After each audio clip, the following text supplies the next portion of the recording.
राम भाई सबने हर हर महादेव। आज हम सुनेंगे कामदा एकादशी व्रत कथा।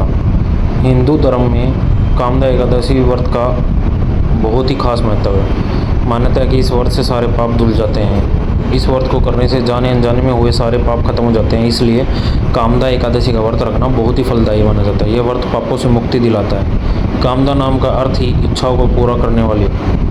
भक्त मानते हैं कि इस व्रत का पालन करने और भगवान विष्णु से प्रार्थना करने से उनकी न्यायोचित और सच्ची इच्छाएं पूरी हो सकती है। सच्ची मतलब मन साफ होना चाहिए आपका। इसलिए ये व्रत जीवन के विभिन्न पहलुओं व्यक्तिगत, व्यावसायिक या आध्यात्मिक में अच्छा परिणाम चाहने वालों के लिए महत्वपूर्ण है। तो चलिए हम कामदा एकादशी की व्रत कथा सुनते हैं। विष्णु पुराण के अनुसार प्राचीन काल में भोगीपुर नामक नगर था। वह पुंडरीक नामक राजा राज्य करते थे।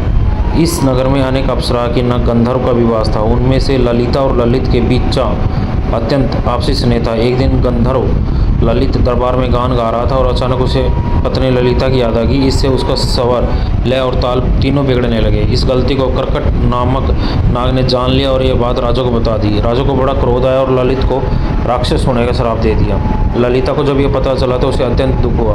वह श्रृंगी ऋषि के पास आश्रम में जाकर प्रार्थना करने लगी। श्रृंगी ऋषि बोले कि हे गंधर्व कन्या, अब चैत्र शुक्ल एकादशी आने वाली है जिसका नाम कामदा एकादशी है। कामदा एकादशी का व्रत करके आप पुण्य का फल कर अपने पति को राक्षस योनि से मुक्त हो जाएगा। ललिता ने मुनि की आज्ञा का पालन किया और कामदा एकादशी व्रत का फल देते ही उसका पति राक्षस योनि से मुक्त होकर अपने पुराने स्वरूप को प्राप्त होता है।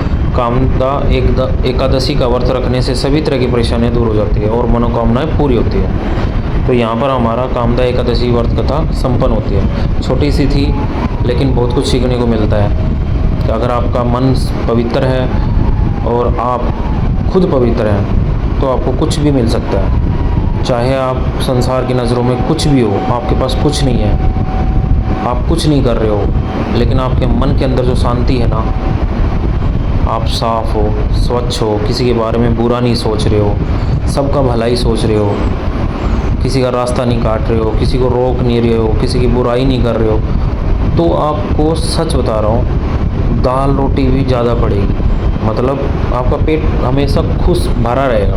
ये मैंने फील किया। बस खुद में मगन रहो, किसी का बुरा मत सोचो, सबका भला करो। हाँ, ज़िंदगी में प्यार करो तो उसका साथ दो, हमेशा साथ दो। आपकी किस्मत के हिसाब से वो होगा तो मिलेगा, वो नहीं तो कोई बात नहीं। जय विष्णु भगवान। ओम नमो भगवते वासुदेवाय नमः। राधे राधे। आपका भला हो।